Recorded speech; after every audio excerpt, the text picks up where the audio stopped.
ஏன் அல்லாஹ் மரியம் அலைஹிஸ்ஸலாம் அவர்களை பேரீச்சம்பழங்களை உண்ணுமாறு கூறினான்? அவங்க அப்பதான் குழந்தை பெற்றிருந்தாங்க.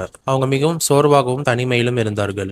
அல்லாஹ் நாடியிருந்தால் அந்த பேரீச்சம்பழத்தை எளிதாக அவர்களுக்கு அருகிலேயே வைத்திருக்க முடியும். அவர்களிடம் எதையும் கேட்காமலேயே அவர்களுக்கு உணவளித்திருக்க முடியும். ஆனால் அதற்கு பதிலாக அல்லாஹ் பேரீச்ச மரத்தின் கிளையை பிடித்து உழுப்பவும் புதிய பழுத்த பேரீச்சம்பழங்கள் உன் மீது விழும் என்று கூறினான். ஒரு ஆரோக்கியமான மனுஷனுக்கே இது ஒரு கடினமான விஷயம். அப்படி இருக்க அண்மையில் குழந்தை பெற்றெடுத்த ஒரு பெண்ணுக்கு இது எவ்வளவு கடினமான விஷயமாக இருந்திருக்கும். பிறகு ஏன் அல்லாஹ் அவர்களை அப்படி செய்யச் சொன்னான்? ஏனென்றால் ஒவ்வொரு நம்பிக்கையாளரும் கற்றுக்கொள்ள வேண்டிய ஒரு பாடம் இதில் இருக்கிறது.